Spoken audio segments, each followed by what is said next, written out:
So do you want me to talk through shifting out of that? Yeah. Out loud? Yeah. So,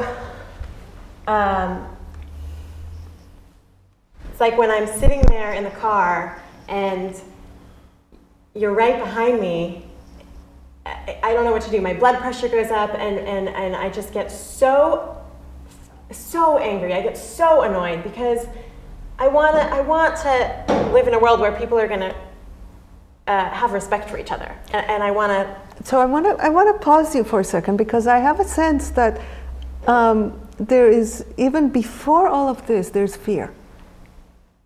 Is that true? Yeah, but I wouldn't tell her that. I'm not talking about what you're going to tell her. Okay, so this is just me sitting in the car. Inside yourself. Because for the most part, that's all you're going to have in a situation like this. We're doing this imaginary dialogue to kind of like bring to the light some points, but really, it's between you and you. Yeah. Okay. So is there fear there? Yeah, that's the first thing that's there. Is that I feel really stuck and I don't know what to do because I can't move, and it feels like I have no choice, and that's really scary. Mm-hmm. Yeah. Oftentimes when we're really scared, it feels safer to go to a place of anger than to stay in the place of fear. Can you feel that inside? Yeah. That's totally what I was doing. Yeah. So I'd like to check to see if you feel ready in talking to this person, to Annie, to actually express the fear. And it looked to me like maybe you're not quite ready to do that. To a stranger? I don't know. Why not? It's tragic to me that you're not. I know that most people initially are not disposed to do that. But why am I saying that it's tragic? Because in my mind, that's the most effective message that you can give. Because then you really give the person information about the effect of their actions, and they might wake up. Try it out. Okay. And let's see what effect that has on Annie. You know, I want to tell you something. When I noticed that you were behind me and you were so close, I got really freaked out on the highway, and I'm glad to have this opportunity to tell you that here at the rest stop. It's just really, really scary for me to be driving so fast and have you right behind me. Like, what if something happens and we don't know what to do, and then there's a 5-car pileup? And what is it that you would like from her? Because the thing is that we often think much more about what it is that we want to say than about what it is that we want to hear back from the other person. What would give you any kind of satisfaction right now?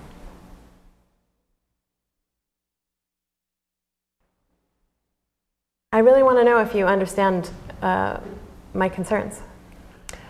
So before you respond, Annie, thank you, Sigal. I'm curious to know what effect hearing this had on you. Was it any different from the first one?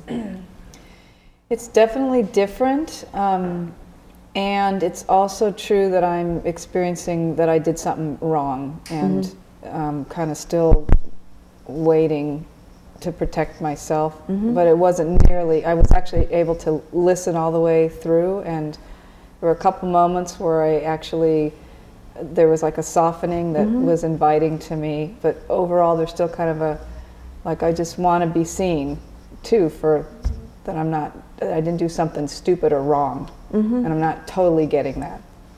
Yeah, because she is afraid. Can you think of anything that you could say that would be easier for you to hear?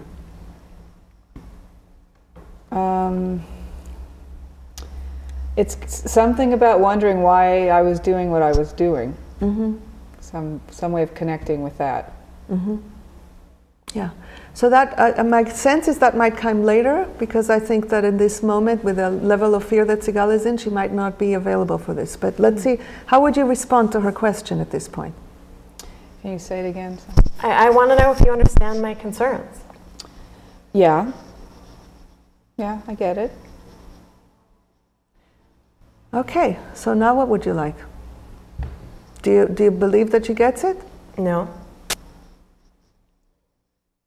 She's still going to drive fast, is what I'm thinking in my head. She doesn't care at all. So maybe if you find out, if you remember what Annie said, if you find out what went on that led her to do this. I guess I want to know why you were driving so fast right behind me. Are you willing to tell me? Well, I appreciate you asking if I'm willing, so that helped. Well, I'm going to be late, and if I'm late, it's going to really be horrible for me. I've been late a bunch of times this week, and if I'm late again, it could mean my job, and I'm just really freaked out, and I'm just trying to get there as fast as I can.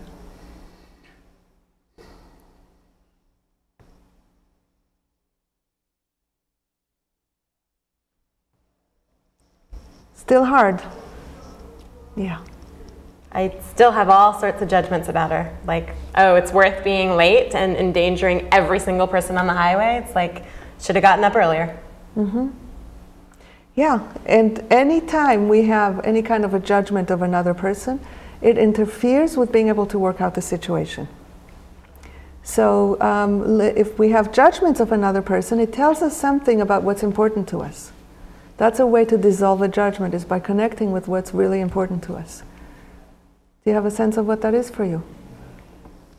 Even just you saying that actually shifted me. It was like, oh yeah, what's really most important is for us to have some kind of cooperation on the highway, and that it just reminded me that it's important for me that you're driving in a more. It's like I want you to have everything you need to be able to go at a normal pace, or at a pace that's not endangering anybody. So, I mean, I don't know what to do because I don't really know you, but I guess I just want you to hear that I really want you to keep your job and for everything to work out, and at the same time I want you to know how scary it is for a lot of people driving on the highway. I guess I wonder how you feel hearing that. Well, I'm glad you want me to keep my job. So when you say that, was there any more softening that happened in you? That piece helped me soften, and what occurred to me is I'm wanting to know she cares about my safety too, that if there's a way for her to communicate that it's not just about her safety and everyone else on the highway, but somehow I'm also somebody she's concerned about. Mm-hmm.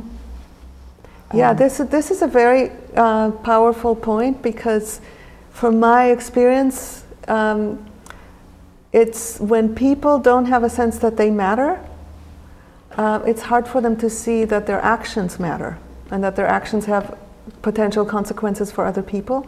So if you give her a sense that she matters, it actually has a chance of her then starting to think about other people and the effect of her actions.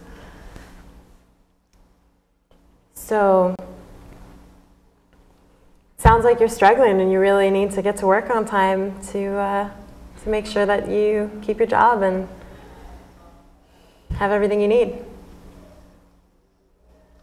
Yeah, thank you for getting that. I'm really, really scared. And I feel bad about creating a situation that was scary for you. So notice what happened. This was spontaneous. Did you watch it? This was completely spontaneous. You just expressed care for her, and spontaneously she expressed care for you. So I'd like to stop here, and I want to check in with Terry. Terry, you're still there? Yes, I am. I'm curious if you have any comments to say about this. Well, I think there was a lot of good stuff in there. I think that it's important to note that if you can stay away from the judgmental part of it, and you can approach the person in a way that they can understand, where you're letting them know how you feel. It's not just about anger or your frustration. Really, it's about fear, and fear for your own personal physical safety. I think that brings a new dimension to the conversation, and it takes it out of anger, and it becomes more about fear, and I think that's powerful in a conversation. I think most people would relate to that. I did enjoy the exchange that both of these ladies had.